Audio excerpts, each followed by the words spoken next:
sebagai satu bantuan lah dan juga alat untuk kita para pelajar Pasir Swaza untuk membuat penyelidikan, dan antaranya hari ini insya-Allah kita akan memfokuskan kepada metodologi penyelidikan kualitatif. Mungkin ada tanya mana kuantitatif, kita satu-satulah supaya kita dapat betul-betul fokus, dan juga penyusunan bab tesis. Okay, baik, jadi itu insya-Allah yang kita akan fokuskan pada hari ini. Sebelum itu, tanpa melengahkan masa, izinkan saya dulu untuk memperkenalkan secara ringkas, walaupun sukar untuk meringkaskan biodata yang berbagai Prof dengan pencapaian yang pelbagai, tapi izinkan saya untuk memperkenalkan sedikit. Nama diberi Ahmad Sunawari Long yang merupakan pensyarah di pensyarah Profesor Madya di Pusat Kajian Usuluddin dan Falsafah Fakulti Pengajian Islam UKM, merangkap Dekan Fakulti Pengajian Islam Universiti Kebangsaan Malaysia. Dan seterusnya dari sudut pencapaian, saya ringkaskan sajalah. Yang pertama, pada aspek keterlibatan yang berbahagi Prof di peringkat universiti, sebenarnya saya tak perlu nak perkenalkan dah, sebab saya difahamkan asatizah yang berada di FPPI juga merupakan pelajar terus kepada Dr. Ahmad Sunawari. Dan juga seterusnya dari sudut credibility, dari sudut penulisan, Prof telah menghasilkan banyak artikel-artikel sama ada di Jurnal Index ataupun di Scopus, dan juga pada sudut penyeliaan pelajar pasca siswazah, setakat rekod yang ada dalam UKM Sarjana juga menunjukkan yang berbagi Prof telah menyelia sebanyak 20 pelajar master dan juga 9 pelajar PhD. Jadi tidak dinafikan lagi lah keahlian jemputan kita pada hari ini yang berbahagia Prof Dr. Ahmad Sunawari, Prof Madya Dr. Ahmad Sunawari Long. Jadi tanpa melengahkan masa, sebelum saya menjemput yang berbahagia Prof, mohon kepada semua hadirin dan hadirat mungkin boleh share lagi sekali, ingatkan kepada para sahabat yang lain, mungkin ada yang tengah dalam perjalanan dan sebagainya, boleh dengar dalam kereta dan sebagainya, kita boleh sharekan kepada para sahabat yang lain. Dan juga sekiranya ada soalan mungkin boleh tulis di ruangan komen, insya-Allah sekiranya yang bagi Prof nak jawab secara direct ataupun kita akan kumpulkan di akhir bengkel nantilah. Okey, jadi tanpa melengahkan masa, sekiranya Dr. Ahmad Sunawari, sekiranya yang bagi Prof dah bersedia, boleh ke? Okey. Okey, jadi tanpa melengahkan masa, saya dengan segala hormatnya menjemput dan mempersilakan. Okay, bismillahirrahmanirrahim. Assalamualaikum warahmatullahi taala wabarakatuh. Alhamdulillahirabbil alamin, wassalatu wassalamu ala asyrafil anbiya wal mursalin wa ala alihi wa sahbihi ajma'in. Rabbi shrah li sadri wa yassir li amri wahlul 'uqdatam min lisani yafqahu qawli. Pertama saya ucapkan terima kasih kepada saudara Muhammad Aizat Shimir kerana mengalu-alukan saya pada program pagi ini. Actually saya kena berterus terang lah di sini. Itu saya mendapat jemputan pada 28 Februari 2022. Jadi tiba-tiba hari ni saya dapat WhatsApp ada program pukul 9.30 pagi. So saya terkejut betul. Wah, itu problem bagi saya lah. Jadi apabila dah program dah anjur, saya kena hadir jugalah. Walaupun pada masa yang sama saya sedang menghadiri pembentangan proposal pelajar PhD di sini. Jadi problem ni saya minta maaf lah. Saya kira agak kurang bersedia lah dari segi PowerPoint dan sebagainya. Kerana jemputan ni dah lama ni, iaitu pada 28 Februari. Saya cek balik 28 Februari rupanya. Ada satu poster pada 9 hari bulan. Poster tak ada, hari ni pun ada. Jadi saya pun tak masuk dalam kalender. Jadi saya share apa yang saya ada je lah. Jadi untuk memuaskan hati tu, saya rasa kena buat sekali lagi lah. Hari ni saya kira saya minta maaf banyak-banyak dan itulah situasi yang berlaku pada saya. Mungkin kesalahan saya juga kerana tidak memasukkan dalam kalender kan. Sebab benda ni berlaku pada jemputan oleh saudara Nozi ni, Ustaz Ustaz Ahmad Nozi pada 28 Februari. Ni 30 Jun. So tapi tak apa, saya cuba bantu share je pagi ni. Saya share segi bercakap lah. Sebab saya pun cari saya punya PowerPoint untuk perbincangan pagi ni pun di mana pun. Tapi tak apa, saya cuba share ataupun kita lebih kepada discussion lah. Okay, tentang metodologi penyidikan kualitatif dalam bidang ini dan juga penyusunan bab tesis ini. Kalau merujuk kepada kaedah penyidikan ini, kita sebagaimana kita ketahui, perkara asas yang perlu ada ialah tentunya tajuk penyidikan dah.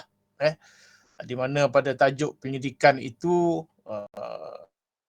sepatutnya sudah jelas, pada tajuk itu sendiri jelas perlu mengandungi 3 unsur yang penting, iaitu permasalahan, objektif dan metod. Sepatutnya begitu pada tajuk sesebuah pendidikan. Bila kita baca tajuk tu, kita dah faham permasalahannya, apa objektifnya dan apa metod yang nak digunakan pada sesebuah research itu. Itu perkara penting, kan. So dalam penulisan proposal, seharusnya ia mengandungi paling tidak 10 ataupun 11 perkara. Ya, di antaranya yang kita tahu ialah tentang tentang permasalahan, tentang objektif, tentang literature review, persoalan kajian, metodologi kajian dan juga literature review serta rujukan. 10-11 perkara perlu ada dalam penulisan proposal penyidikan.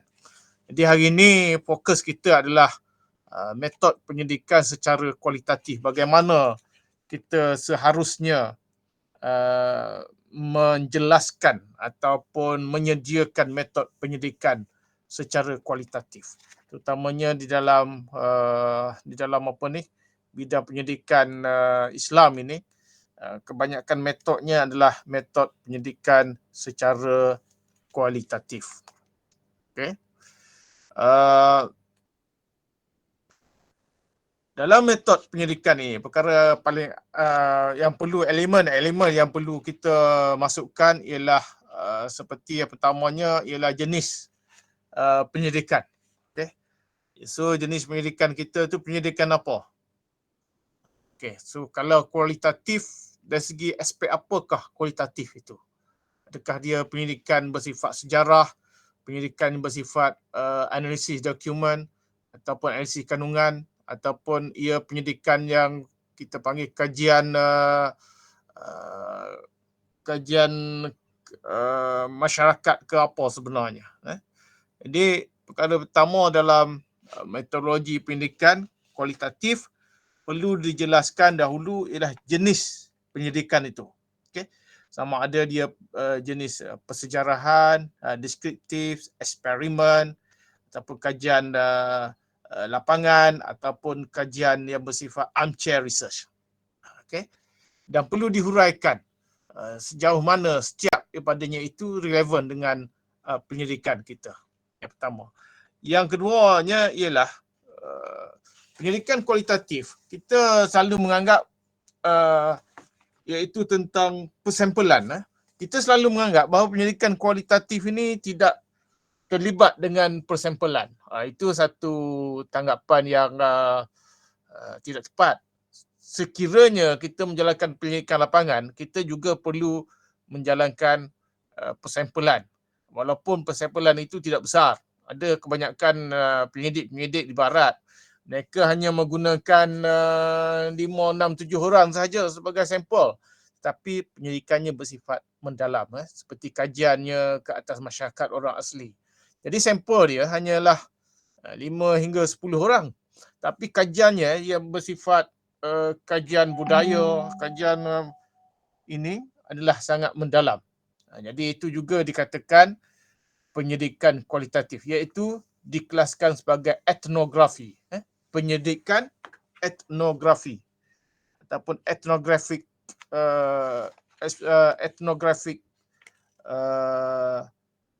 kajian etnografi ini adalah kajian antropologi budaya, ataupun kita lebih kepada mencari menggunakan metod pemerhatian dan juga metod penyertaan bersama. Itu kajian yang selalu dilakukan untuk mendapat maklumat-maklumat yang lebih. Antaranya mungkin kajian itu, katakan kita buat kajian pengamalan agama masyarakat orang asli. So perkara yang dikaji seperti bahasa, perkahwinan, amalan, kehidupan berkeluarga, adat-adat, kepercayaan dan sebagainya. Okay? Jadi harus kajiannya bersifat kita duduk bersama. Ini dikenali sebagai etnografi ataupun kajian antropologi budaya. Etnografik, bersama sesuatu masyarakat atau sesuatu kumpulan, dan sampelnya adalah tidak besar. Itu yang pertama. Okay? Penyelidikan kuantitatif ni. So, yang kedua ialah kita panggil analisis kandungan. Okay? Analisis kandungan ataupun content analysis. Okay? Content analysis ini boleh dilakukan terhadap apa-apa kandungan, seperti kandungan kitab, kandungan dokumen, kandungan rancangan TV, rancangan radio, majalah, akhbar dan sebagainya, okay, filem. Jadi itu adalah analisis kandungan. Jadi adakah analisis kandungan ini juga menggunakan sampel? Ya, kita boleh menggunakan kaedah persampelan dalam kajian analisis kandungan. Contohnya, kita mengambil beberapa sampel dalam ada buat kajian tentang khutbah, hadis-hadis dhaif ataupun hadis-hadis maudhu' dalam khutbah. Ada penyelidikan begitu. So kita tidak mungkin mengambil semua hadis. Jadi kita memilih ataupun membuat persampelan menggunakan kaedah persampelan di dalam kaedah penyelidikan untuk memilih mungkin bulan tertentu, minggu tertentu, okay? Atau masjid yang tertentu, atau teks tertentu untuk jadikan sampel menilai taraf hadis di dalam khutbah. So itu adalah analisis kandungan. Ada juga penyelidikan menggunakan, kalau kita tengok ada satu kajian oleh penyidik barat, beliau mengkaji mengenai analisis kandungan iklan di TV. Okay? Iklan di TV. Apakah bentuk-bentuk ataupun unsur-unsur iklan di TV yang unsur utamanya. Okay? Jadi dia pilih waktu, contohnya waktu prime time. Pukul 4 sampai pukul 8 malam. Apakah iklan utama dalam tu? Kita pun boleh buat begitu. Katakan unsur-unsur Islam dalam iklan TV. Okay? Iklan TV. Ataupun unsur-unsur yang bertentangan dengan nilai-nilai agama dalam iklan TV. Jadi kita rangkalah penyelidikan kita tu. Sama ada kita nak rangka dari segi aurat, tak tutup aurat ke, adat ke, bertentangan dengan agama atau tidak. So kita boleh buat penyelidikan di iklan TV. Secara mudahnya kita boleh juga buat penyelidikan analisis kandungan rancangan radio IKIM umpamanya kan. Radio IKIM. Kalau kita dengar siaran radio IKIM ni daripada pukul 10 pagi sampai pukul 4, 5 petang kan, banyakkan jual ubat kan. Banyak jual ubat. Ubat-ubat Melayu, ubat itu, ubat ini, okay? Makanan itu, makanan ini. Okay? So, di mana fungsi dan peranan media Islam? Adakah tempat menjual ubat-ubat Melayu ataupun apa sebenarnya? Kan? Jadi kita boleh buat kajian rancangan-rancangan di radio IKIM. Kita nak tengok dari segi aspek apa. Itu analisis kandungan. Jadi kita boleh fokus pada isu dalam sesuatu kandungan ataupun fenomena pada masa tertentu dengan tujuan untuk menyelesaikan masalah atau menyelesaikan apa-apa yang kita fikirkan sesuai dengan penyelidikan kita. So itu yang kedua. Yang ketiga, bentuk penyelidikan kualitatif ini ialah kita panggil kajian kes. Okay? Kajian kes. Case study. Kes tadi ia adalah kajian berdasarkan kepada data sosial untuk menyelidik realiti sosial dengan kita memilih unit-unit tertentu di dalam masyarakat sebagai kajian. Okay. Mungkin dia unit tertentu itu, kes tertentu itu mungkin sebuah komuniti dalam masyarakat ataupun sebuah keluarga atau kumpulan sosial atau institusi sosial ataupun komuniti yang tertentu di dalam masyarakat ataupun isu tertentu di dalam masyarakat. So kita mengkajinya dengan kes-kes tertentu dengan meletakkan apa kita panggil variable ataupun angkubah yang kita fikir perlu untuk dibuat penyelidikan. Jadi dalam kajian kes, ia tidak terhad kepada pemerhatian dan temubual sahaja. Kalau dalam kes kajian etnografi, ia lebih kepada temubual dan pemerhatian, dan analisis kandungan ia lebih kepada persampulan.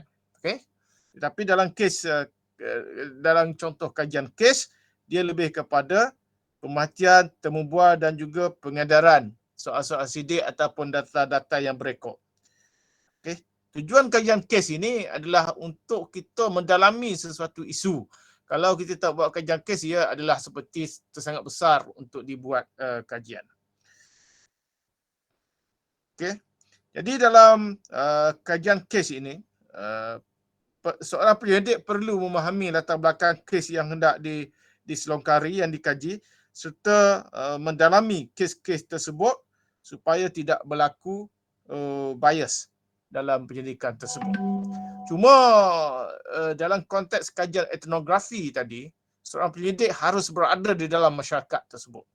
Harus berada di dalam masyarakat. Kalau kita nak buat kajian mengenai masyarakat orang asli, kita harus bersama dengan masyarakat orang asli supaya pandangan kita itu tidak bersifat superficial, itu pandangan luaran. Kerana banyak kajian-kajian kes juga, ia hanya pergi 1-2 kali lantas dia membuat satu generalisasi. Jadi perkara ini adalah kurang baik dari segi penyelidikan. Okay? So tadi saya dapat simpulkan ataupun saudari dapat fahami bahawa dalam penyelidikan kualitatif ini at least ada tiga perkara. Tiga perkara ataupun 3 bentuk ataupun 3 kategori. Pertama, kajian etnografi. Apa itu kajian etnografi? Ialah kajian antropologi budaya. Okay? Metod utamanya adalah menggunakan metod pemerhatian. Yang kedua adalah analisis kandungan. Analisis kandungan ini metod utamanya adalah sama ada kita membuat kajian secara mendalam tadi, ataupun kita boleh juga menggunakan sampel. Okay, persampulan. So dalam analisis kandungan ni kita tidak mungkin untuk membuat satu penyelidikan secara keseluruhan. Katakan nak buat kajian kitab Melayu kan, kitab agama Melayu kan, kitab Islam ke kitab Jawi Melayu kan. Kalau bahasa Indonesia dia panggil kitab kitab gondol, gondul. Di sini panggil kitab Jawi. Jadi kita harus membuat sampel. Takkan nak kaji sebuah kitab kan. So kita memilih sampel berdasarkan tajuk ataupun objektif pendidikan kita. Dan kajian yang ketiga ialah kajian kes. Iaitu kita memilih satu sub ataupun satu kumpulan kecil dari sebuah institusi atau komuniti dan kita menelitinya secara mendalam. Itu 3 bentuk kajian dalam penyelidikan kualitatif. Yang pentingnya di sini ialah mengenai apa yang dikatakan ialah saya nak sebut di sini. Apabila kita membuat penyelidikan kualitatif ini, problem paling besar yang saya tengok di kalangan pelajar ialah mereka tidak dapat menjelaskan 2 ataupun 3 perkara. Okay. Yang pertama, tidak dapat menjelaskan metodologi kajian kes. Bukan kajian kes, kajian kualitatif. Metodologi tu. Apa metodologi dia? Saya selalu dengar pelajar bentang metodologinya diduktif, induktif. Itu daripada dulu hingga sekarang. Itu suatu yang tidak tepat dalam pendidikan kualitatif sebenarnya. Okey. Okey. Patutnya tidak begitu. Kenapa induktif? Kita nak apa metod yang nak digunakan dalam konteks kajian itu. Okay, apa metod yang nak digunakan? Apa metodnya? Katakan, kajian khutbah tadi kan. Kajian hadis-hadis maudhu' ataupun hadis dhaif di dalam khutbah. Katakan kita ambil, pertama kita harus mengatakan persampaian. Okay, banyak khutbah daripada tahun bila hingga tahun bila di Selangor ni. Kita nak pilih tahun bila saja. So, apa kaedah kita memilihnya kan? Itu yang pertama. Yang kedua, bagaimana kita menghuraikan persoalan-persoalan ataupun metod apa yang kita gunakan dalam research itu. Metod apa nak digunakan? Itu yang penting dijelaskan. Dengan contohnya sekali. Kan? Kualitatif ni. Apa metod yang nak digunakan dalam penjelasan mengenai hadis maudhu' itu? Okey. Kalau kita buat kajian etnografi dengan masyarakat orang asli, katakan kita nak mengkaji tentang keagamaan masyarakat orang asli. So apa metod yang kita gunakan? Okey, secara detailnya. Itu yang selalu problem dalam kita orang agama ni, ustazah ni kan. Apabila dalam menjelaskan metodologi ni kita tidak mendalam. Tidak mendalam dan yang keduanya kita tidak ada teori. Tak ada teori. Teori apa yang nak digunakan dalam menjelaskan sesuatu metod itu? Kita nak guna approach apa dia? Tapi kalau saudari baca penulis-penulis daripada Indonesia, PhD ke master ke di Indonesia, cuba baca. Mereka ni apabila menjelaskan tentang metodologi, mereka sangat menguasai metod itu dan kemudiannya mereka boleh menyebut. Okay? Metod yang dia buat ini maknanya menggunakan teori siapa? Teori apa nak digunakan? Okay? Kita seharusnya dalam menjelaskan ini, kita mengambil satu teori orang lain. Okay? Kita ambil teori orang lain, kemudian kita ubah suai dan kita apply dalam konteks research kita. Okay? So itu kita pergi kepada kerangka teori. Sepatutnya dalam ataupun conceptual framework, okay? Ataupun kerangka konseptual. Itu yang tidak ada di dalam juga kita kata mudah ustaz dan ustazah apabila membuat penyelidikan. Tidak ada conceptual framework. Sepatutnya conceptual framework ini dibina, okay? Dibina berdasarkan teori ataupun konsep yang telah dibina oleh orang lain ke ataupun mana-mana literature. Itu faedahnya baca literature review. Okay, dibina, kemudiannya daripada situ bagaimana kita mengapplykan dalam konteks research kita. Cuba saudari baca tesis ataupun master yang ditulis oleh penulis-penulis kita panggil agamawan ini kan.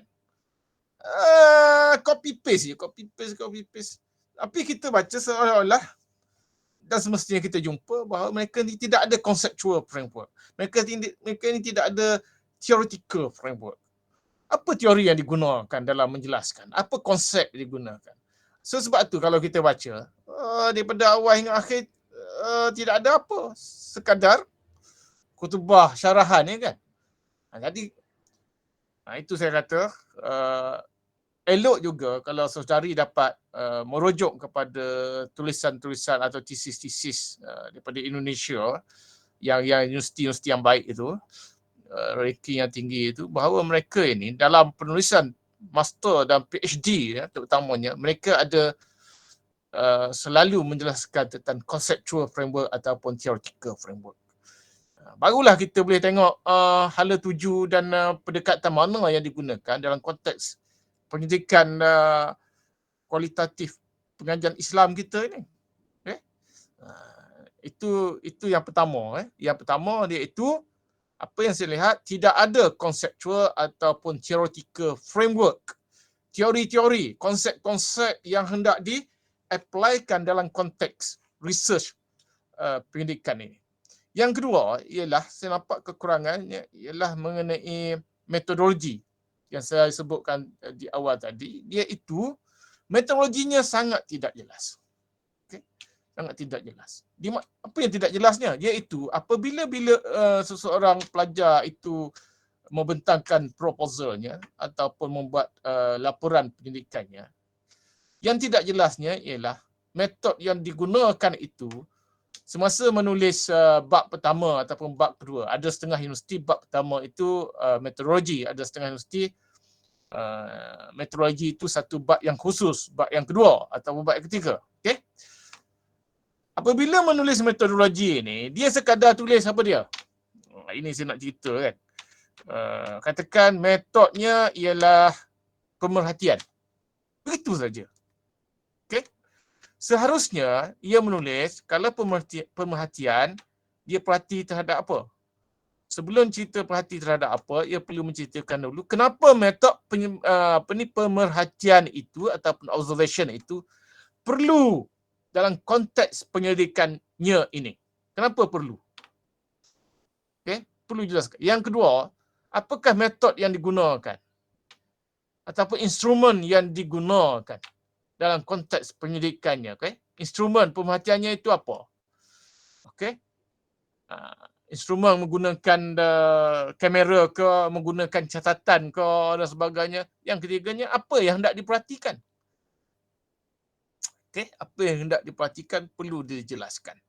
Dan apabila ketiga-tiga perkara ini okay, dicadangkan dalam proposal, dalam konteks penyelidikan, laporan penyelidikannya hendaklah dilaporkan. Okay, bukan sekadar menulis, kemudiannya apabila dalam laporan penyelidikan tidak menceritakan apa yang diperhatikan itu. Okay, so observation itu harus dijelaskan. Dalam proposal pun harus diperjelaskan metod ini. Dan sewajarnya dalam menulis metodologi ini, beliau seharusnya direlatekan dengan literature yang sebelum ini yang dibaca. Contohnya kita merelatekan bahawa metod ini digunakan oleh seseorang dalam kajiannya, okey, pendekatannya bagaimana. So, kita perlu dijelaskan dalam metodologi kita. Okay.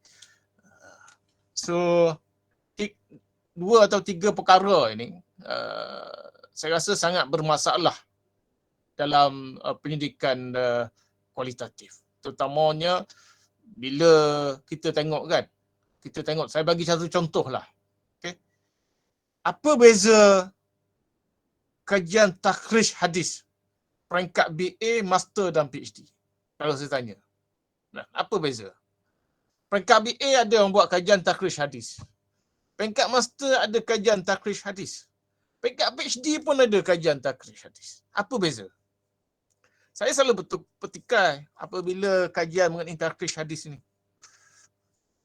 Ya. Apa beza? So, perkara ini harus ditunjukkan di dalam proposal dan juga laporannya. Apa yang saya dapati sekarang ni ialah tidak lain tidak bukan hanyalah dari segi ketebalannya sahaja. Ya. Hanya segi ketebalan. Master BA 80 halaman, PhD Master 100 ataupun 200 halaman, PhD 300. Sebab apa? Sebab penguasaan metod dan juga laporan tidak ada beza. Nama takhrij hadis. Ya. Tapi apa beza? Tidak ada perbezaan kecuali dari segi ketebalan. Dari segi analisis, dari segi metod adalah sama. So, itu problem dia. Sebab itu kalau sebagai supervisor dan juga sebagai pelajar, semasa menulis metod itu adalah sangat-sangat perlu ditekankan. Kalau dia mengatakan kaedah pemerhatian, kita kena tanya, apa perlunya pemerhatian? Okay. Apa yang hendak diperhatikan? Bila hendak diperhatikan? Bagaimana pemerhatian itu dilakukan?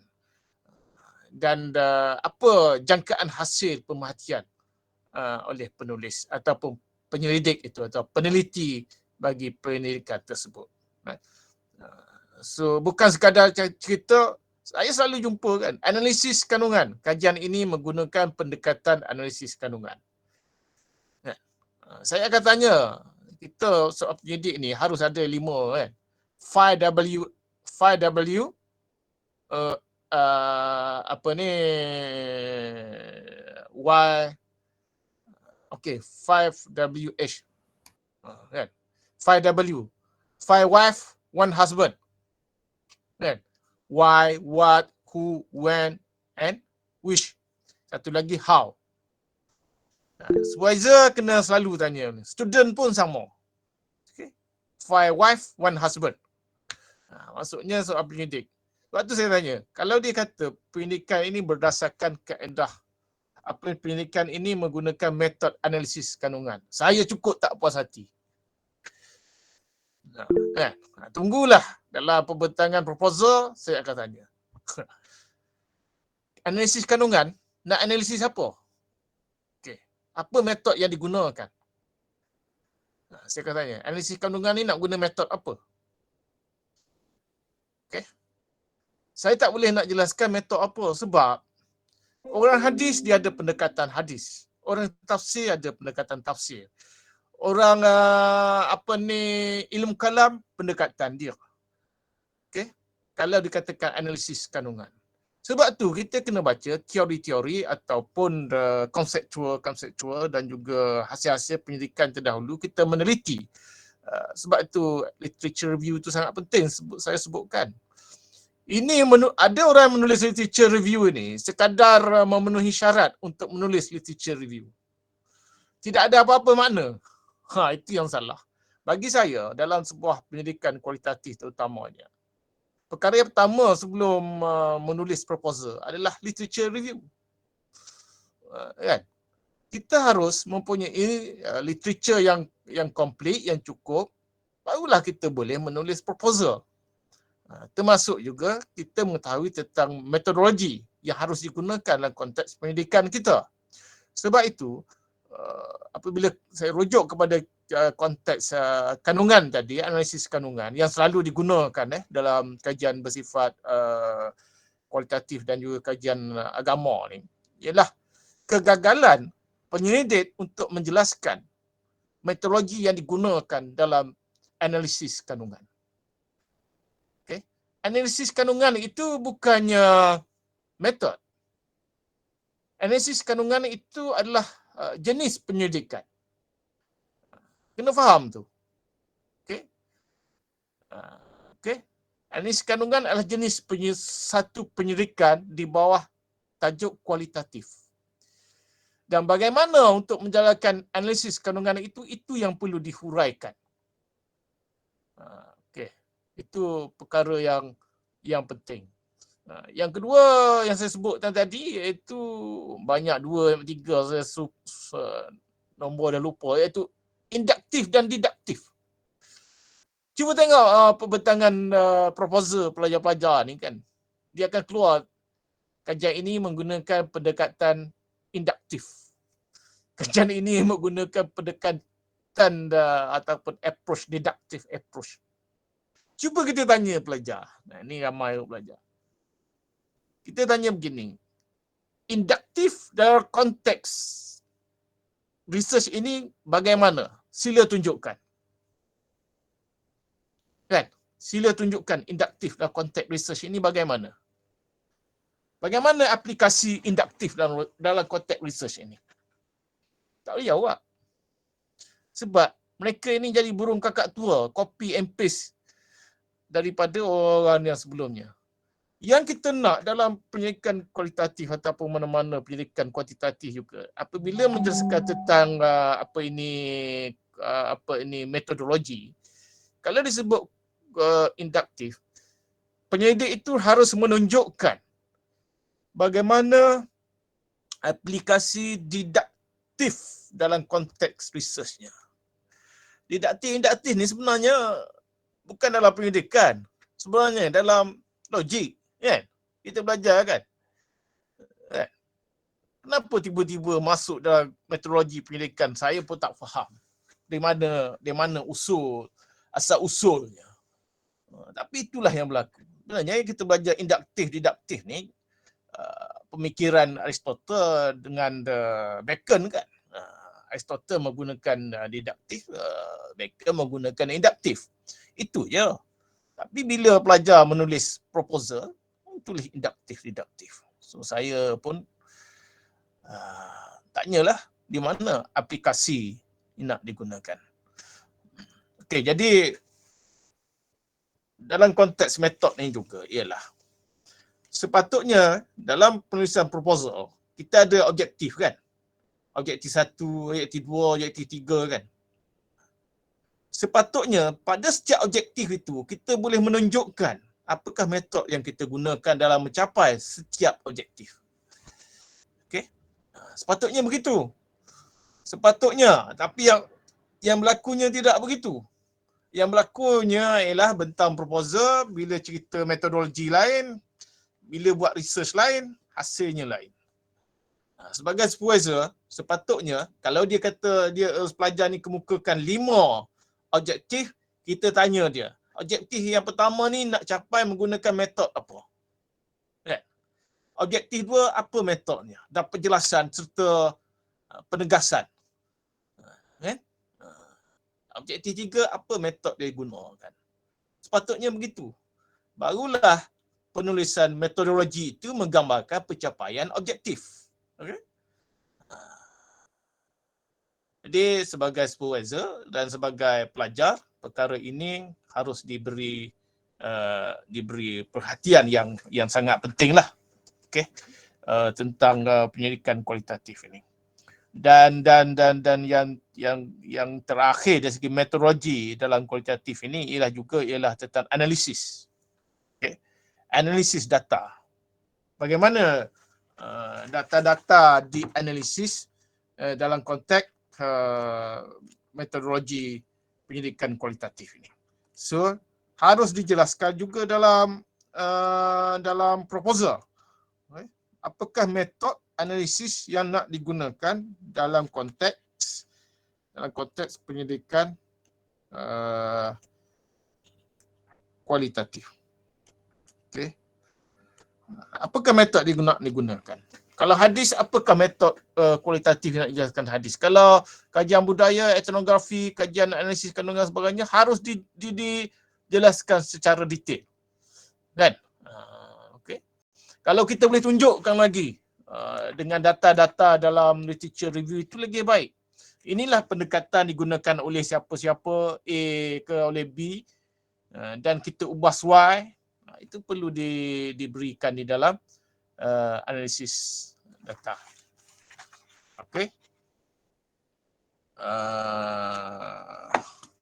So seterusnya, sebelum pergi penyusunan bab, ada 2 tajuk je. Penyelidikan kualitatif dan juga analisis bab. Mungkin kita break kalau ada soalan nak ditanya. Saya tak ada PowerPoint hari ni kerana masalah teknikal. Okey. Silakan. Silakan. Okey, kita buka untuk sesi soalan. Saya nampak Dr. Sahlawati angkat tangan kat situ. Silakan Dr.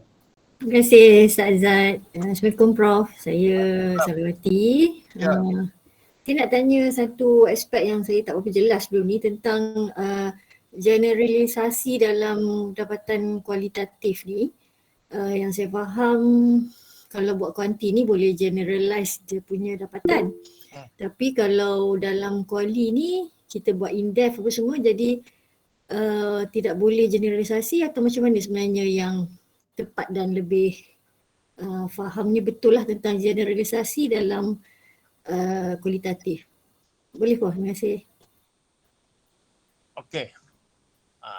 Generalisasi ni kalau kita nak apply induktif dan didaktif di sini boleh lah dalam generalisasi ni.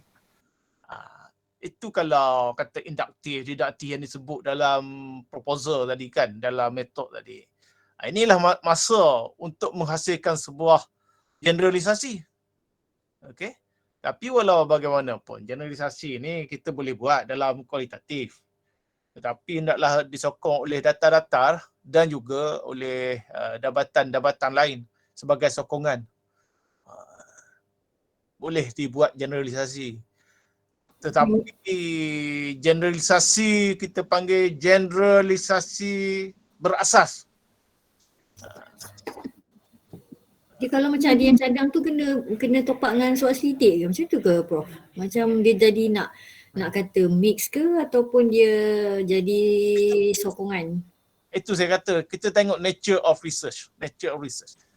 Ada kajian yang tak perlu pun soal selidik. Saya suka tengok kajian kita panggil in-depth research. Setengah pengkaji barat, kalau kita tengok dia buat kajian etnografi kan. Sampel dia 7 hingga 10 orang je. Tapi sangat detail. Sebab dia kita panggil participated research kan. Dia join sekali dalam the community, dalam group itu. Dan dia melaporkan dengan sangat detail. So tak perlu kata-kata nak pakai jadual Critchet, Morgan dan sebagainya persampelan kan. Ya betul. Tapi kena itu pentingnya metod kita. Kalau metod kita kuat, tak perlu sampel besar pun. Syaratnya kita dalam proposal kita tu kita menyokong dengan literature lain yang menyokong bahawa sampel yang kecil boleh digunakan untuk buat satu generalisasi. Okey. Prof, maknanya dalam kuali pun adalah istilah persampelan kan? Ada. Ada. Contoh tadi. Okey. Contoh kajian khutbah tadi kan. Itu persampelan. Kajian kitab persampelan. Kajian hadis persampelan. Kita boleh guna istilah persampelan dalam kuanti ke? Sebab ada macam persampelan rawak, persampelan purposive kan, bertujuan. Boleh guna Boleh guna sebab sebab kadang-kadang pelajar tak lepas nak jawab macam mana saudari, saya beri contohlah. Apa kaedah saudari pilih saudari ataupun saudara pilih hadis dalam kitab ini? Kan? Kenapa pilih 10 buah hadis contohnya? Dia nak jawab macam mana? Kalau dia tak guna teknik persampelan. Saya tak kena jawab tu, dia pilih kitab tu. Kajian dia pilih kitab tu, kenapa pilih kitab tu? Contoh bro. Kajian kitab tu satu hal lah. Dalam satu kitab ada hadis. Ada 1000 hadis. Betul. Takkan dia buat 1000 hadis kan? Betul. Dia buat 50 hadis je. Kita tanya dia, kenapa 50? Dia nak jawab macam mana? Entah, saya masa tak banyak Itu tak ilmiah. Betul. Di sinilah kaedah persampelan. Kan kita pilihlah persampelan apa kan, rawak ke apa kan, probability ke non probability sampling. Dia kita boleh itu kata kita mensaintifikkan pendidikan kualitatif. Yang ini yang kita nampak apabila kajian mengenai agama ni ataupun sosial ni, orang-orang sains tu menganggap kita ni tak saintifik sebab metod yang kita gunakan tu tak saintifik. Contoh saya tanya Dr. Sarawati lah. Saya nak tanya sebab dia tanya saya tanya dia. Sila. Kau pakai spek pula nak tanya. Saya tak nampak. Apa beza, jawab soalan saya tadi, apa beza kajian takhris BA, Master dan PhD? Aduh. Okay, saya cuba ya. Kajian takhris BA, dia ambil hadis, dia takhris je lah.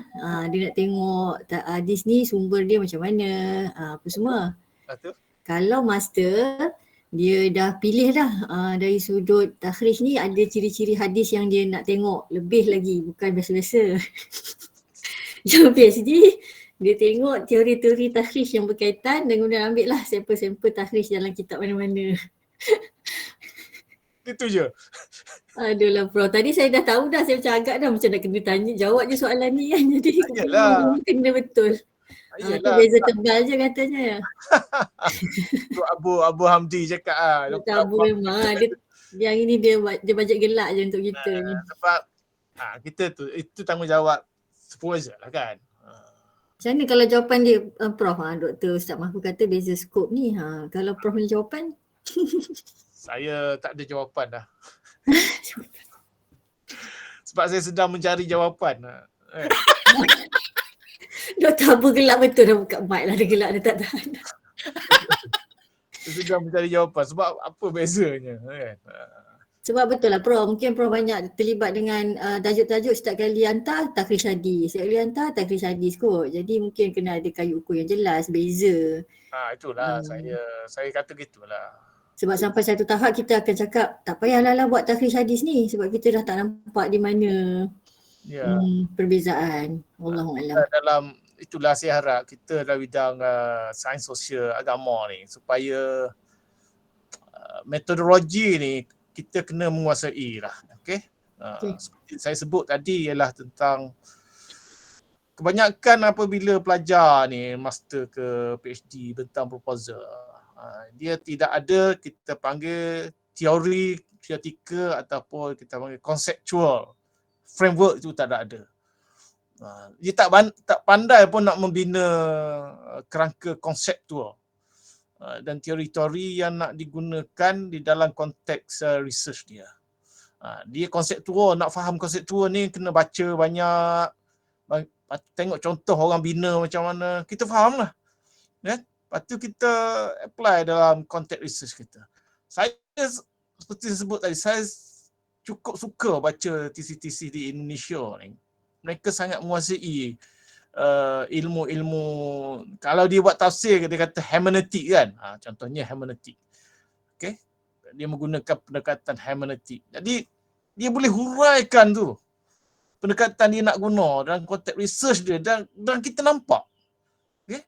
Atau dia nak guna pendekatan siapa dia? Dia ambil seseorang, kemudian dia apply dalam research dia, dalam thesis dia, PhD dia. Okay, dengan ubah suai di sana sini. Itu saya kata bagusnya mereka ni. Dan kita pun tahu sekarang ni kalau sudah dibaca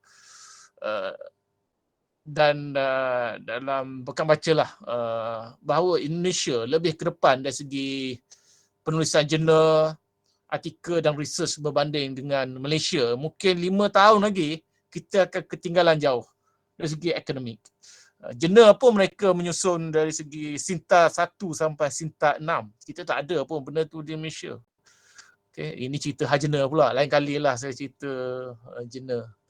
Hari ni cerita pasal penyelidikan. Tapi nak ceritanya, bagaimana majunya dan pemikiran mereka ke hadapan berbanding kita di Malaysia. Kita masih lagi macam peringkat permulaan nampak sekarang ni. Kita ketinggalan pula dari segi penguasaan ilmu, terutamanya teori. Okey, saya pergi jauh, merapu jauh ni. Kembali soalan, ada soalan lain? Okay, terima kasih Ustaz. Silakan Ustaz Muhammad Nurzi, ada angkat tangan, silakan Ustaz. Assalamualaikum Prof dan semua. Waalaikumsalam. Pertamanya terima kasih Prof sebab sudi meluangkan waktu hari ini walaupun dalam kesibukan. Saya lah Nurzi tu. Dan saya ucapkan terima kasih sebab saya lah antara salah seorang pelajar Prof waktu buat master di UKM dulu. Terima kasih banyak atas ilmu. Sama-sama. Okey, sebenarnya saya terpanggil sebenarnya bila bila Prof ceritakan tentang takhrij tu kan, apa beza, what kind of differences between degree, master dengan PhD. Saya terpanggil ni bukan nak kata saya tahu, tapi sebab saya suka sebab berjumpa dengan tok guru saya kan. Jadi saya akan cari jawapan untuk soalan Prof tu. Prof kan cari apa beza kan, apa keistimewaan, apakah dia sebenarnya takhrij ni. Jadi saya sebenarnya yang dalam bidang hadis, saya rasa ada bezanya tu. Bagi saya kalau kajian takhrij yang biasa, pelajar dia akan praktikan kaedah takhrij yang dipelajari oleh mereka waktu diploma ataupun degree dan diterjemahkan dalam tesis mereka lah. Kalau tengok kepada arah saya, kalau degree ni dia orang akan cuba untuk cari daripada mana sumber tu. Maknanya dia orang akan detailkan bahagian tu lah. Dia akan buat kajian dalam sebuah kitab yang tidak ada hukum, yang tidak diletakkan hukum oleh pengarang kitab. Jadi dia kaji nak cari di manakah sumber. Kalau di peringkat master, betul lah apa yang Prof cakap tu. Secara generalnya, kebanyakan kalau takhrij mesti benda yang sama. Mungkin pada ketebalan. Tapi mungkin hari ni mungkin saya share sikit lah. Bagi saya sebenarnya berminat bila kalau peringkat aras tingginya nampak sebenarnya dalam disiplin ilmu hadis ni sebenarnya dia macam bidang-bidang lain juga dah. Dia akan lebih mendalam. Kalau tafsirnya dia ada banyaklah cabang-cabang ilmu dan tafsir, tapi kalau dalam hadis ni pun banyak juga cabang. Jadi kalau di peringkat yang aras lebih tinggi ni sebenarnya kita bukan nak pergi kepada takhrij itu. Takhrij tu dia macam stage yang pertama lah. Dan stage yang seterusnya tu dia lebih mendalam. Sebenarnya kita nak tengok, kita nak ukur, kita nak cari, nak kumpulkan teori dan perbezaan pandangan ulama-ulama yang kategori ulama. Dalam hadis ada kategori ulama yang mutasahil, mutasyaddid, mutawassit, iaitu pertengahan dan cukup ekstrim dalam penetapan satu hukum hadis. Jadi saya rasa untuk peringkat PhD sebenarnya mereka membicarakan ataupun calon-calon ataupun penulis tesis mereka akan membahaskan tentang benda tu. Benda yang lebih tinggi aras perbincangannya. Jadi itu rahsia sikit. Gini macam kita bagi macam buah-buah je lah dulu. Nanti kalau untuk lebih panjang saya nak jumpa Prof lah, nak ziarah ke, nak apa ke. InsyaAllah itu je. Terima kasih Prof. Okey. Sama. Okey. Okey, terima kasih bagi Ustaz Mazi. Doktor ada nak respon ke atau saya buka lagi sekiranya ada soalan? Tak ada kok. Okey. Terima kasih atas perkongsian saya sharing lah daripada Ustaz Nozi. Saya buka lagi sekiranya soalan, kalau tak kita akan teruskan. Untuk makluman semua, mungkin ada yang baru masuk, kita baru saja selesai saya rasa satu bahagian lah daripada tajuk bengkel kita, iaitu berkaitan dengan metodologi kualitatif. Dan insyaAllah saya rasa doktor pun nak sambung ke yang seterusnya, iaitu penyusunan bab. Dan saya ingatkan juga untuk isi attendance ada kehadiran kita, asatizah pensyarah dan juga para pelajar pasca, dua-dua boleh isi lah. Ada lagi ke soalan? Kalau tak ada, sebab tadi Dr. Salah pun petik nama saya kan. Saya pun terpanggil rasa nak tanya satu soalan lah pada yang bagi Doktor. Berkaitan dengan persamplan tadi Doktor, saya bagi contoh lah nak minta pandangan Doktor. Macam tadi persamplan kita jelas lah kalau khutbah, teks hadis dalam teks khutbah tu kita pilih sampel yang mana kita nak pilih lah. Okay, contohnya kalau dalam bidang tafsir, kalau kita kata kita nak tengok pendekatan tafsir fikhi, tafsir berbasiskan fiqh, mungkin persampelannya kepada ayat-ayat ahkam lah. Tapi contoh macam pendekatan tafsir bahasa sebagai contohnya, tafsir lughawi. Pelajar terasa macam perlu ke nak kaji satu tafsir tu? Maksudnya tanpa mengkhususkan kepada mana-mana ayat. Sebab contohlah boleh kata macam kalau kaji surah Al-Baqarah saja dengan justifikasinya lah, dirasakan macam tidak menyeluruh sebab tak tengok surah-surah yang lain.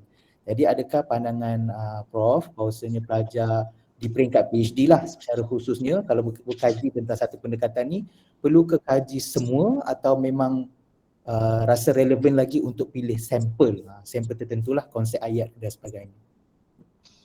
Boleh tak? Tentang tafsir lughawi tadi kan? Sebagai contohlah tafsir lughawi. Pertama, metod dia kena kuasai lah kan. Metod apa yang dia nak guna tafsir lughawi. Yang keduanya tentang persampelan ni, dia lebih kepada saya rasa beginilah.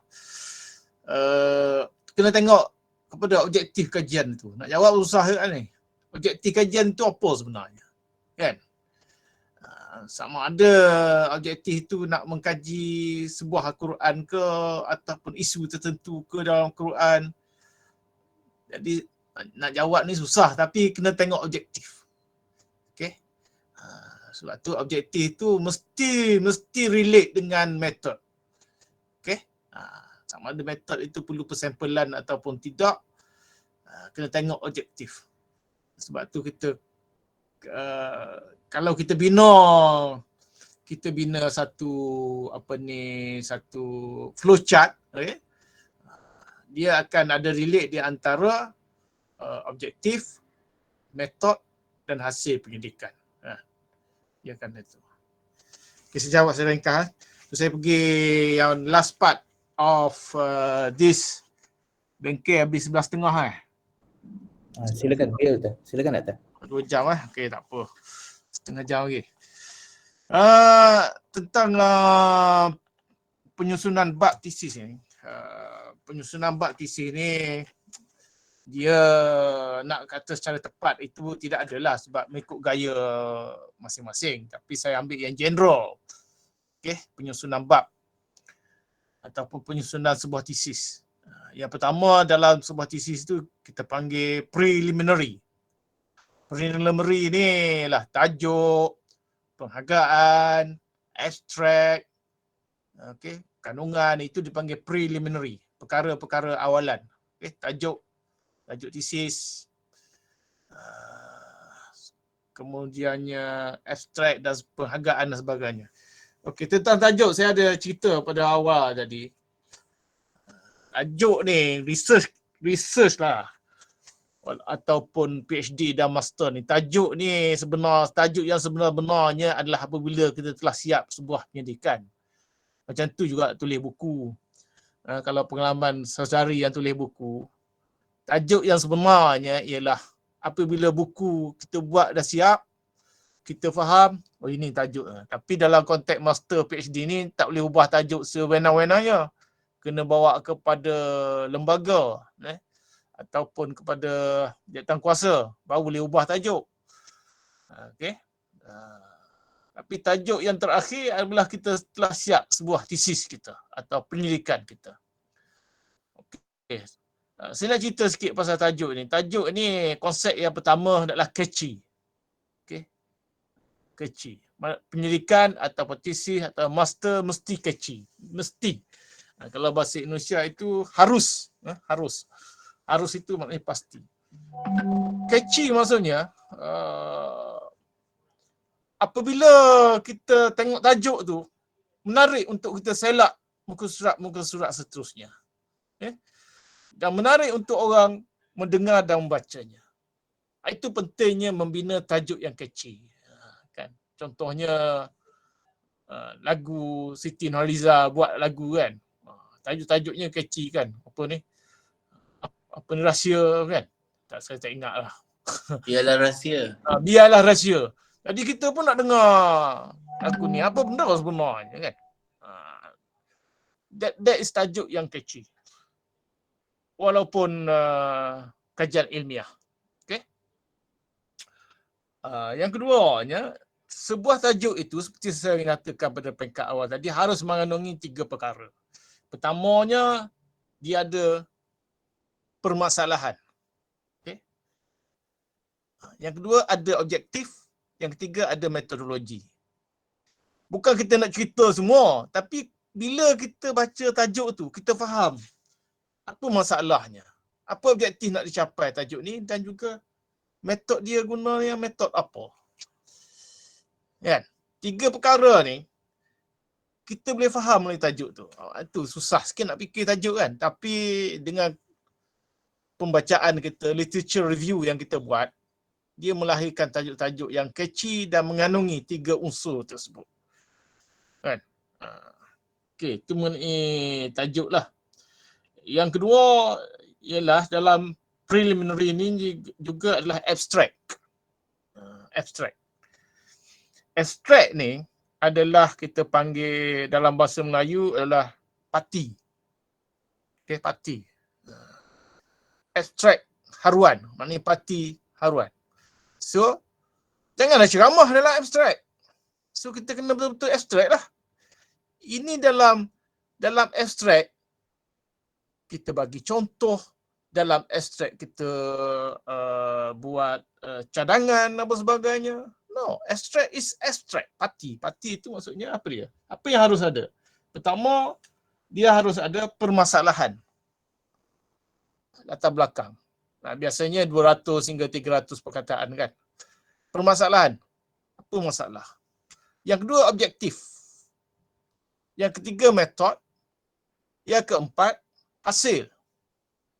Dan yang kelimanya ialah impak, pendidikan. 5 perkara ni harus ada dalam abstrak.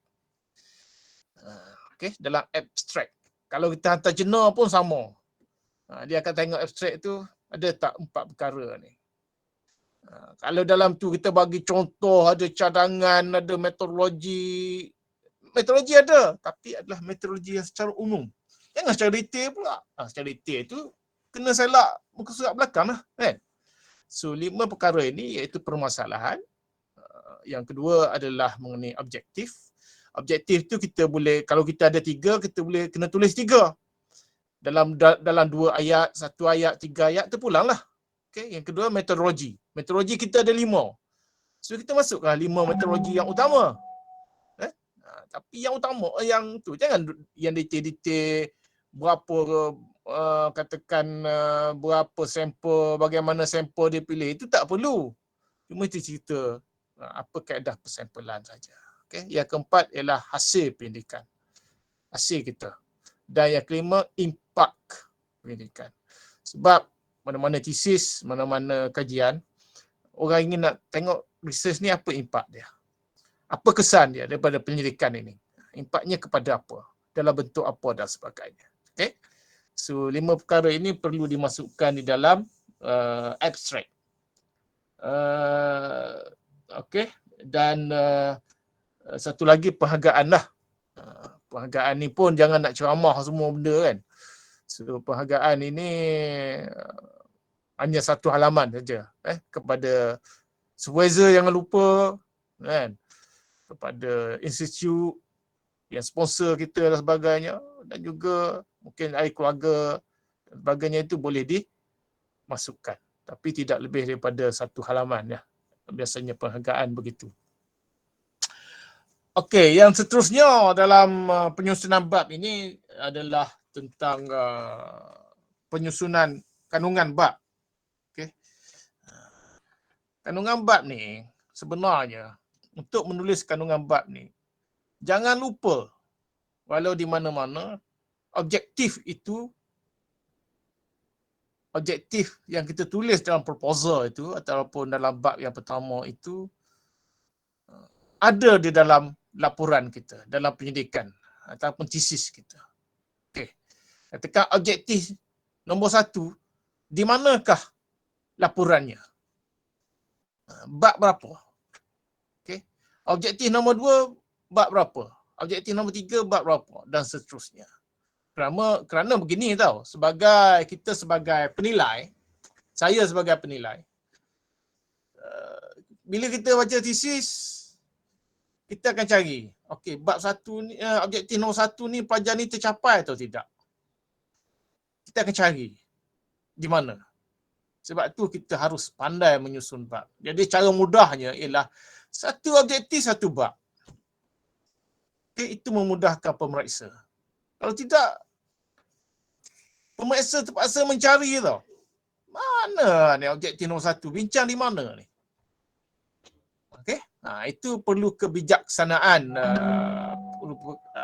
kepada pelajar untuk menyusun bab berdasarkan kepada objektif dan juga persoalan kajian. Okey. Saya rasa semua orang sudah fikir begitu. Tapi ada juga setengah-setengah pelajar tidak berfikir demikian. Dia menyusahkan kepada penyelia dia, kepada penilai dia untuk membaca tesisnya. Okey. Seperti saya sebutkan sebentar tadi, kejayaan, pencapaian sesebuah tesis itu kita menilai sejauh mana objektifnya tercapai dalam penyelidikannya. Okay. So, susunlah cara mudah mengikut objektif. So, bab pertama biasanya adalah proposal kita. Okay. Ada setengah universiti, bab pertama itu proposal lah. 2-13 perkara itu. Bermula daripada permasalahan kajian hinggalah kepada literature review. Okay. Ada setengah universiti mereka memisahkan 3 perkara. Bab 1 adalah proposal sebahagiannya, bab 2 metodologi, bab 3 literature review. Okey. Ada setengah universiti mereka menggabungkan ketiga-tiganya dalam bab pertama. Itu tengok kepada format universiti masing-masing. Okay. Yang pertama. Yang kedua ialah penyusunan pada setiap bab. Seperti saya sebutkan tadi, setiap bab itu disusun mengikut objektif. Okay. So saya nak pergi secara detail pada setiap bab, bagaimana kita harus menulisnya.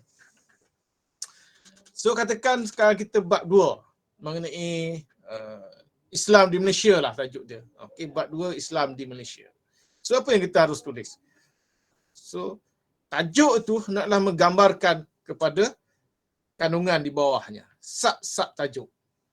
Okey, sub tajuk. Kalau 2.0 itu adalah pendahuluan. Okay. Dalam pendahuluan ni kita selalu jumpa tulisan-tulisan pelajar kan, ataupun setengah-setengah pensyarah pun ada begitu. Pendahuluan ni seolah-olah sesuatu yang berdiri dengan sendirinya, tidak berkait dengan apa yang dibincang dalam bab. Kan? Sepatutnya pendahuluan itu menggambarkan kepada apa yang akan berlaku di dalam sub-sub topik berikut. Kan? Dalam 2.2, 2.3, 2.4 dan seterusnya.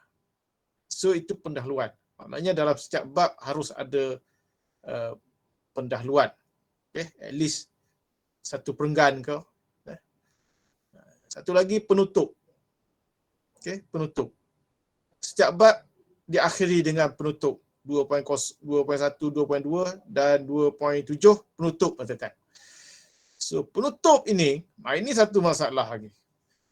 Penutup ni pelajar ni dia sekadar tulis untuk mencapai kriteria sebuah penutup. Tidak ada matlamat. Kan? Dia penutup ni ataupun kesimpulan ini biarlah ia merupakan sebuah kesimpulan. Kesimpulan betul-betul, conclusion kepada bab ini apa dia sebenarnya. Apa yang nak ditonjolkan dalam bab ini. Apa dapatan yang terhasil daripada bab ini ditunjukkan di dalam kesimpulan ini. Ya, faham ni kan? Apa yang kita dah bincang 20 halaman, inilah hasilnya dan impaknya begini, dan inilah yang saya nak ceritakan. Dia bukannya sinopsis. Itu saya nak cerita. Setengah pelajar, dia kesimpulan ni ada sinopsis ataupun ringkasan daripada apa yang dia tulis sebelum ni. Kalau dia tulis 20 halaman, sekarang ni dia nak ringkaskan kepada satu perenggan. Bukan begitu. Okay? Dia seharusnya menonjolkan, mengetengahkan dapatan-dapatan yang dia hasil tadi di dalam kesimpulannya ini. Okey. Itu pentingnya kesimpulan atau penutup pada setiap bab. Okey. Dan penutup pada setiap bab ini pula adalah jangan berhenti begitu. Dia seolah-olah membawa kita untuk pergi bab yang seterusnya. Bab yang ke-3. Okey. Ada dorongan bila membacanya kita nak pergi bab ke-3 pula. Begitu. Itu penulisan yang baik. Okey. Itu kemahiran lah. Kemahiran. Saya nak ajar pun susah. Tapi itu adalah kemahiran. Bila kita baca penutup ini, kita rasa tak puas di sini, kita nak baca pula bab 3. Okey. Wow. Apa lagi? Apa lagi kena baca pula bab 3. Okey. Bila kita buka bab 3, pendahuluan bab 3 ni, okey, 3.1 katakan pendahuluan. Kita baca ni bukannya sesuatu yang baru, tapi kita menulis seolah-olah satu kesinambungan daripada bab 2 dan membawa kita kepada bab 3 ini. Okey. Begitu sepatutnya dalam sebuah penulisan ilmiah ini. Penulisan buku pun macam tu. Ya, kita dia ada satu penceritaan yang ada kesinambungan walaupun bab yang berbeza, tetapi penceritaannya, huraiannya ada kesinambungan. Okey.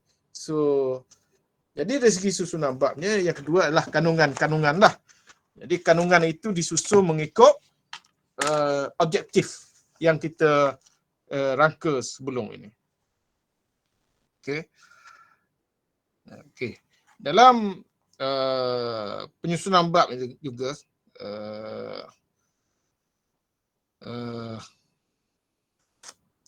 okey, kalau dalam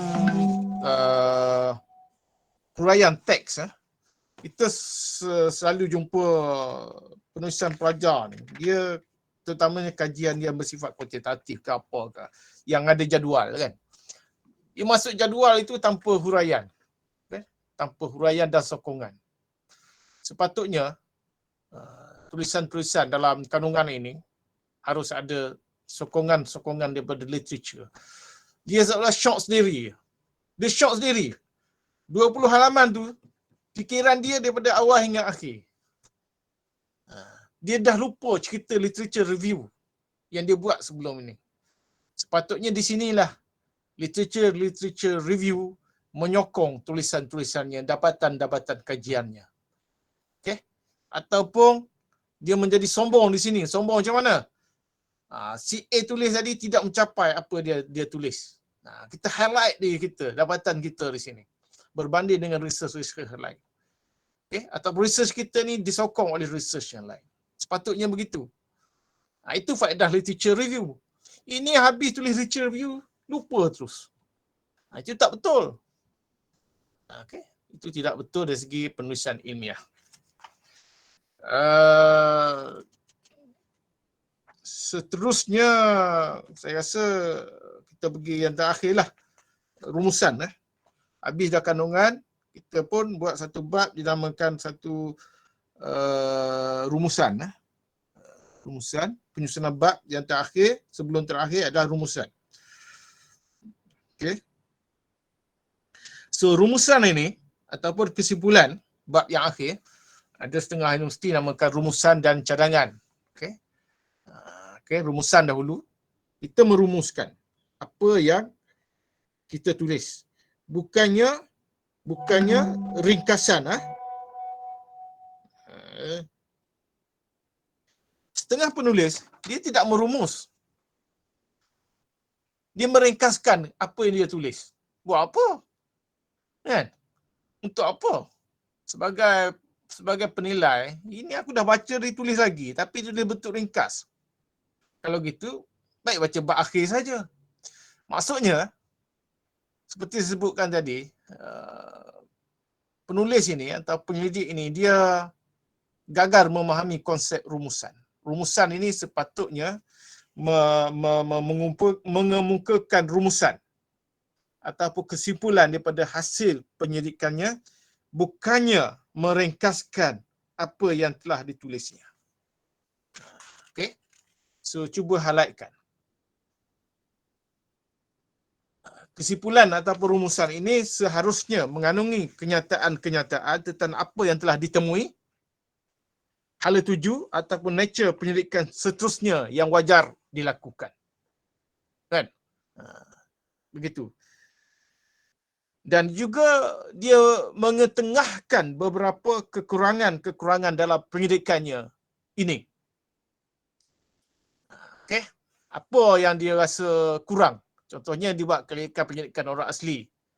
So dia merumuskan gini, tapi dia menyatakan bahawa penyelidikan ini adalah fokus hanya kepada masyarakat orang asli di Selangor, di Bukit Unggul Selangor. Kemungkinan tidak menyamai apa yang berlaku dengan masyarakat orang asli di Cameron Highland kerana lokasinya berbeza. Okay? Mungkin juga adalah kumpulannya berbeza. Ya? Begitu, maksudnya dia mengumumkan beberapa limitasi ataupun kelemahan daripada penyelidikannya ini yang perlu diperkuatkan lagi oleh penyelidik yang lain. Ataupun mencadarkan aspek-aspek penambahbaikan seterusnya yang perlu dilakukan oleh penyelidik yang lain. Maksudnya adalah aspek kelemahan-kelemahan yang dia sendiri mengenal pasti daripada penyelidikannya. Itu boleh dimasukkan dalam rumusan serta juga impak dalam penyelidikannya itu. So bagi seorang penilai, kan, biasanya kita kan pensyarah ni kita menilai pelajar bagaimana, pendidikan pelajar kita ni gagal atau tidak macam mana. Pertamanya kita tengok sejauh mana objektif pendidikannya tercapai. Kalau dia senarai 5, betul ke 5 yang ditulis dalam pendidikannya tersebut. Yang keduanya ialah sejauh mana metodologi yang digunakannya itu boleh dipercayai ataupun saintifik ataupun menyokong pendidikan pelajar tersebut. Kan? Kita boleh tengok metodologi digunakan pelajar ni meyakinkan, menyokong pelajar dapatan ini ataupun kita rasa tidak munasabah. Dan juga sejauh mana data-data dikumpul itu mampu menjelaskan objektif kajian. Okay. Dan yang terakhir tentulah mengenai bibliografi lah. Menulis bibliografi dengan tepat dan kaedah yang ditentukan oleh institusi yang tertentu. Di kuis ada gaya kuis kan. So kena ikutlah gaya kuis. Tapi kita gaya itu adalah berpegang kepada APA lah sebagai asasnya. Okey. Jadi dalam kandungan ini, bagaimana menulis kandungan ini adalah berdasarkan, kesimpulan kita boleh buat adalah berdasarkan kepada proposal kita. Bagaimana kandungan itu. Sebab tu dalam penulisan proposal harus ada cadangan bab, cadangan kandungan. Harus disertakan sekali dalam penulisan proposal. Patutnya supervisor menetapkan kepada pelajar bagi satu page cadangan penulisan bab base kepada proposal itu. Itu teknik saya senang saja. Apa yang saya amalkan ialah pelajar ni kita minta buat peta minda dulu. Okey, peta minda. Okey, permasalahan kita letak tengah-tengah. Okey, objektif dia apa? Bila dia buat peta minda, dia boleh tahu hala tuju, nature, metod, masalah research dia. Itu petua saya lah. Kalau student nak submit, nak hantar proposal kita, okey, boleh tak buat satu peta minda research? Entah ke NT ke, buat satu halaman dia. Saya nak tengok satu halaman dia. Boleh tak buat? Kalau dia boleh buat dengan cantik, dia buat objektif satu. Okey, dia buat peta minda, permasalahan. Okey, kita letak tengah-tengah tajuk kan. Tajuk, okey, permasalahan apa? Dia pun buat 3 anak panah. 1, 2, 3. Oh, dia ada 3 permasalahan. Okey. Objektif dia ada berapa? 5. So, dalam objektif ni dia nak capai apa ni? Dia guna metod apa? Kan? Lagi baik dia boleh cerita pula. Metod ni literaturenya di mana dia rujuk? Kan? Dalam satu-satu ni ada satu literature dia boleh tunjuk. Okey? Satu literature setiap kotak yang dia buat tu ada literaturenya. Maknanya pelajar ni memang baca setiap apa yang dia tulis tu memang dia baca. Dan jangkaan hasil penyelidikan dia. Jangkaan hasil dia tulis. Jangkaan hasil. 1, 2, 3, 4 kan. Jangkaan. Itu nama proposal. Okay. So, kita dapat membantu pelajar dengan baik. Pelajar pun dapat membantu dirinya sendiri dengan baik. Tapi semasa membina peta minda itu, dia dah start dengan objektif, maknanya dia memang masalah nak buat research nanti. Okay, master PhD. Dia tak boleh nak pergi, dia pergi setakat tu je. Kalau boleh pada setiap kotak peta minda kita itu ada literature 2, 3 kan, dia boleh senaraikan, lagi cantik, lagi baik pelajar ni. So itu cara untuk kita membantu pelajar, dan peta minda inilah juga membantu kita dalam rangka bab tesis. Okay? Dalam bab tesis berdasarkan kepada peta minda. So bagi pensyarah, saya bagi petua, senang saja. pelajar jumpa kita, okey, saya terima tajuk ni, tajuk yang baik. Boleh tak serah saya satu peta minda mengenai pendidikan ni? Kita nak tengok dia pergi ke mana. Dia start di mana yang untuk kita bantu dia. Okey. Itu saja daripada saya kira. Nak cerita banyak-banyak ni kena buat cerita lain. Boleh Ustaz Nozi? Boleh Prof, boleh. Okey. Okey, terima kasih saya ucapkan kepada yang berharga Prof. Sekali lagi saya buka kepada sesi soal dan jawab. Saya nampak Ustaz Assalamualaikum. Silakan. Assalamualaikum. Waalaikumsalam. Silakan. Dr. Abu Hamdi tak ada tanya lah. Apa tanya apa. Cuma nak ini Prof nak apa dia panggil, nak menguatkanlah, memantapkanlah kefahaman yang sebelum ni. Kadang-kadang ada pelajar saya ni, dia tak faham beza antara permasalahan dan persoalan kajian. Jadi mungkin minta tolong Prof cuba bagi tahu kat kami ni apa beza permasalahan kajian ini dan persoalan kajian. Okay. Yang keduanya berkaitan definisi operasi kajian. Saya difahamkan ada dua mazhab.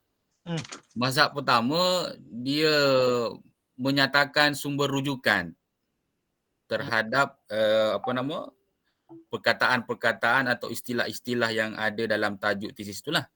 Mazhab yang kedua pula kata tak perlu.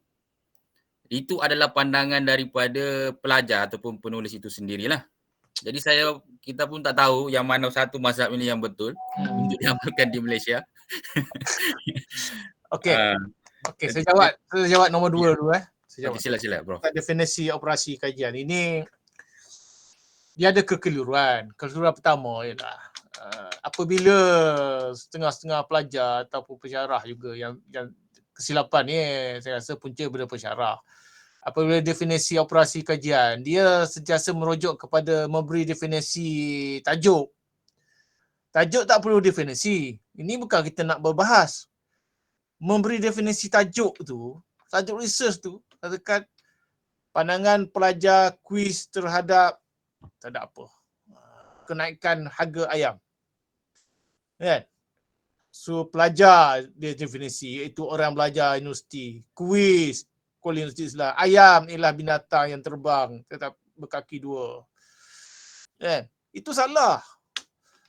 Kita memberi definisi kepada mana-mana terminologi dalam research kita yang kalau kita tak definisi memberi kekeliruan. Kalau perlu, definisi. Kalau tak perlu, tak perlulah. Kan? Contohnya kenaikan harga ayam. Okey. Kita mendefinisikan kenaikan harga ayam untuk menjelaskan tentang perbezaan harga sebelum ini berapa, selepas ni berapa. Kalau saudara tengok dalam research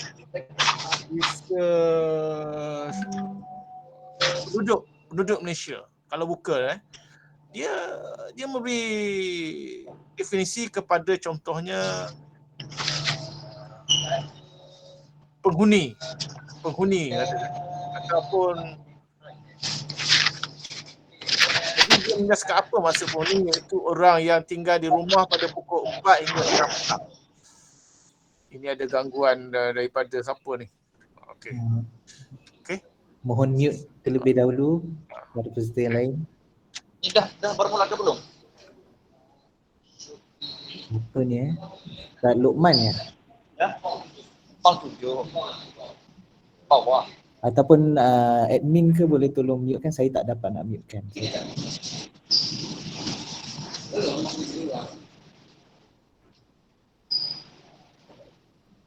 Okey. Dia tak perasan, tak apa. Admin tolong mute. Okey. Pang 7. Aisyah.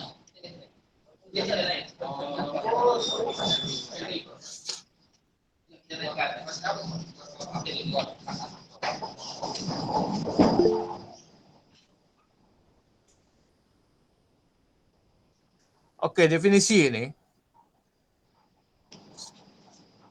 sepatutnya diberi definisi, kita memilih beberapa istilah penting dalam konteks research kita.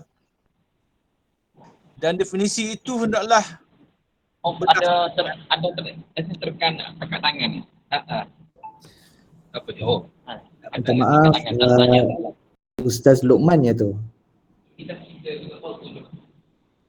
Minta tolong mute-kan mic boleh? Ataupun admin, sebab saya tak boleh nak mute kan, saya bukan admin. Ataupun admin boleh kan.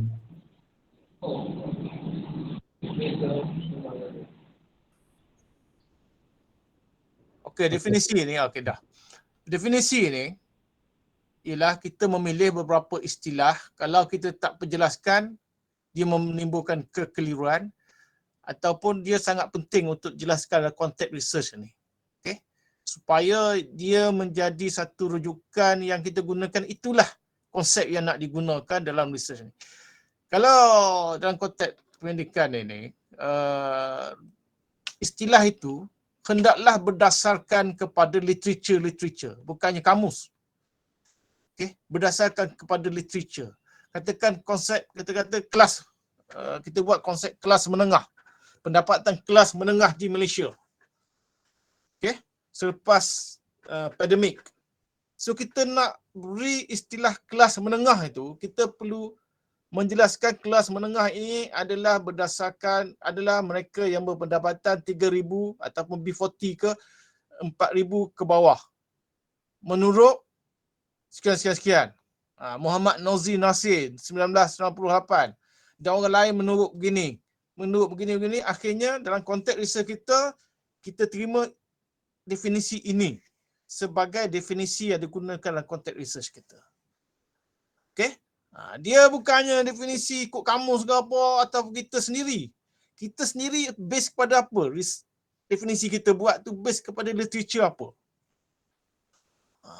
Okey, kita ambil guna istilah siapa? Teori siapa? Definisi kita. Itu definisi operasi kajian. Okey. Boleh faham kok? Okey. Abur. Yang kedua. Boleh, Prof. Okey kan? Yang kedua. Soalan pertama tadi. Soalan tentang permasalahan dengan persoalan. Okay. Permasalahan ini ialah apa dia? Dia bukan problem, isu dia. Isu, bukan. Ini selalu kata permasalahan ini problem, kesukaran, kesulitan. Indonesia kata kesulitan. Kalau Malaysia kata kesukaran. Kalau kita sulit ini kerahsiaan pula kan. So itu berbeza-beza kan. Jadi permasalahan ini adalah isu yang ingin diketengahkan dalam research ini sehingga menjadi dorongan kepada perlunya menjalankan pendidikan. Sebab itu dia ada teknik membina permasalahan. Okey. Permasalahan ini dia teknik dia, saya bukan nak mengajar tentang menulis proposal ini kan, tapi boleh share lah. Permasalahan itu biasanya adalah suatu yang kita tulis daripada umum pada khusus.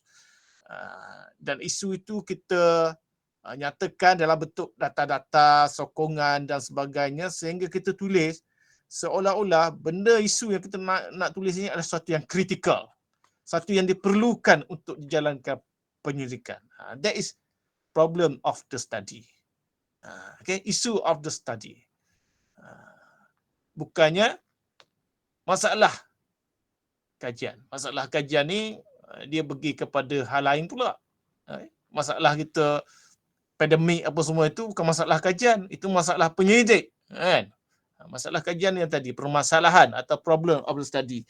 Kita buatlah tu satu latar belakang umum kepada satu belakang khusus. Perkara-perkara lama kepada baru. Dan dalam permasalahan kita itu, kita buat sokongan dengan data-data untuk menguatkan permasalahan kita itu perlu dibuat sebuah penyelidikan, sebuah penelitian. Atau dalam bahasa Indonesia, sebuah riset. Abu Hamdi fahamlah.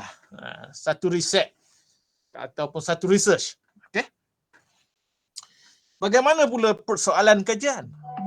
Persoalan kajian biasanya ditulis selepas kepada objektif kajian. Okay. So kita tulis dengan dalam bentuk four wife, one husband lah. Okay. Okay. Apakah, bagaimanakah, bilakah, kenapakah, bagaimanakah, persoalan-persoalan itu akan dijawab di dalam research ini. Apakah B40 menghadapi masalah selepas pandemik? Bagaimanakah B40 menguruskan kehidupan mereka? Bilakah B40 akan mendapat bantuan keluarga Malaysia? Contohnya. Okay. So that is persoalan kajian. So harus ada bedanya di antara persoalan kajian dengan permasalahan kajian. Okay, ada soalan lain? Ustaz Auf saya nampak Ha. dari tadi angkat tangan lenguh tu. Mungkin Ustaz Auf ada nak tanya soalan? Tak ada. Tak ada ke? Kalau tak ada di ruangan komen, saya bacakan daripada Prof Madia Dr. Mariam. Assalamualaikum Prof, saya tertarik dengan idea cadangan Prof berkaitan peta minda. Prof boleh bantu terang lanjut antara contoh item yang perlu dijelaskan oleh pelajar dalam peta minda kajian yang dicadangkan. Jazakallah khair. Berkaitan dengan peta minda yang Prof masukkan tadi. Kalau boleh dijelaskan. Dia begini panduan kepada pelajar dan juga panduan kepada pensyarah dalam membina peta minda kan. Tentulah kita letak di tengah-tengah tu adalah apa dia? Tajuk kajian. Kan? Tajuk kajian. So dalam proposal tajuk mesti ada permasalahan. Okey. Saya nak lukis pun ayah lukis kan. Lukis di minda masing-masing lah. Okey, permasalahan kita boleh rangka permasalahan kan. Kita cuba buat permasalahan. Apa permasalahan? Boleh tak daripada umum kepada khusus permasalahan kita 1, 2, 3 kita senaraikan. Okey, objektif 4. So kita buat 1, 2, 3, 4. Okey. Nak sampai objektif 1, kita buat arrow menggunakan kaedah apa. Objektif 2 kaedah apa, objektif 3 kaedah apa. Okey. Okey, dalam permasalahan tadi kita letak 2-3 literature yang kita dah baca tentang permasalahan. Okey.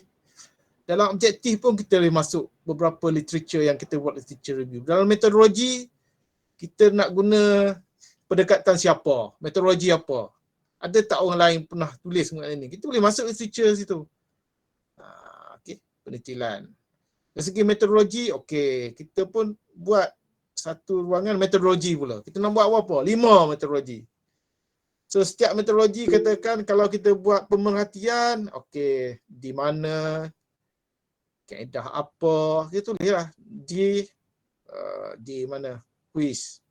Kaedah pemerhatian secara apa? Pemerhatian banyak kaedah, secara langsung, terkawal. Waktu pemerhatian bila? Instrumen yang kita nak guna apa dia? Instrumen, alat yang kita nak guna. Ada boleh kita gunakan kaedah, ada penulis kita buat catatan pun ada. Pemerhatian secara catatan. Ada melalui rakaman. Okey. Okey. So lagi apa lagi? Banyak lagi hal-hal literature, lagi hal time frame. Kita boleh bina dalam bentuk peta minda. Akhirnya benda-benda ni kita tak miss nanti dalam menulis laporan. Okey. Kita boleh tick dalam laporan ni kita dah meliputi semua tak ni? Perkara ni yang kita buat dalam peta minda. Itu maksud saya kan. Sangat penting. Sebab tu kalau seperti sebut tadi, bila pelajar ni dah lulus proposal dia ataupun sebelum dia tulis proposal pun tak apa, dia datang bilik kita kan, dia sembah nak buat tajuk ni. Okey, tajuk tu menarik. Tak payah tulis lagi proposal kata. Kan? Dah baca kata. Okey dah baca. Boleh tak buat satu peta minda bagi kat saya nak tengok. Kan? Boleh tak kita bincang dalam bentuk peta minda dulu. Pelajar buat tu dia, kalau dia boleh hurai apa yang dia tulis tu, okey, dia ada idea, itu masuk peta minda kan. Dia ada idea lah tu. Tapi dalam satu halaman pun dia tak boleh nak tulis, bagaimana dia nak menulis 200 halaman? Kan? Kan? One page pun dia dah buntu. Macam mana dia nak tulis 200 pages? Itu penting. So kalau kita nak membantu pelajar lah, dan pelajar sendiri pun nak membantu diri dia. So setakat ni lah very helpful lah pada pelajar-pelajar saya. Kan? Pada sama ada peringkat prasiswazah ke master ke PhD. Dia nampak flow. Dan kalau kita nak hentam pelajar, bukan hentam lah, nasihat. Hentam ni ayat yang tak bagus kan. Semasa dia betam inilah peta minda dia. Satu lagi yang saya sebutkan tadi adalah kandungan. Minta pelajar tu present one page. Yang dia khayal, tesis dia ni, boleh tak tulis satu halaman dengan peta minda bawa sekali, bab satu tajuk apa? Sub tajuk, sub topik bab satu apa dia? Sub topik bab dua apa dia? Biar dia tulis dengan detail. Bab 2 tajuk apa, 2.1, 2.2, bab 3 pula apa, 3.1 hingga akhirnya. Kan? Jadi dua-dua ni serah pada kita. Kita tak perlu proposal yang tebal-tebal. Proposal tebal itu untuk dia, untuk pembentangan, untuk panduan seterusnya. Tapi untuk kita, panduan kepada pelajar dan panduan kepada pensyarah, dia hanya memerlukan dua benda saja. Satu peta minda, satu kandungan, cadangan kandungan bab atau tesis. Itu je. Okay? Daripada itulah idea boleh berkembang. Kita nak bantu pelajar lah. Ini tulis 2.2, start. Bab 3 pun tak tahu nak fikir ni apa. Tidak boleh graduate on time ke, tak on time ke, itu soal lain kan. Saya graduate on time tak mestinya berkualiti bagi saya kan. Setengah orang graduate on time tu berkualiti. Tak semestinya. Boleh bila bincang lagi lah. Okey, itu jawapan daripada saya. Panjang lagi. Okey. Terima kasih yang bagi Prof. Dengan berbaki masa yang ada, kita ada dua soalan lagi Prof yang disampaikan kepada saya. Satu, saya bacakan satu dulu, mungkin ini yang ringkas lah kot. Daripada Ustazah Raihan binti Ahmad, permasalahan kajian kena ada banyak ke? Kalau ada satu saja, adakah kajian jadi tak penting? Permasalahan ni seharusnya satu saja. Kenapa perlu banyak? Permasalahan satu. Permasalahan inilah yang orang panggil tesis. Itu maksud tesis. Apa itu tesis? Tesis itu adalah kita panggil golden idea.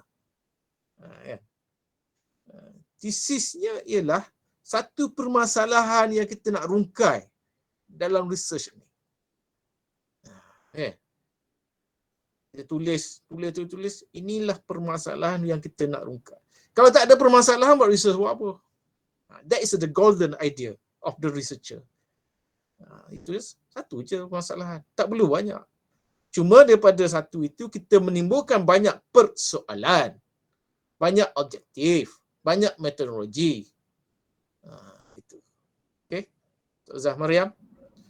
Last question. Yang terakhir yang dikongsikan kepada saya, minta tolong yang berbahagia Prof terangkan sedikit apa beza di antara kerangka teoretikal dan konseptual. Okey. Kerangka teori ni lebih banyak kepada sains. Okey. Lebih banyak pada sains sebab dia guna teori-teori. Okey. So bagi kita kualitatif ni, kita lebih menggunakan konseptual theoretical framework. Conceptual theoretical framework.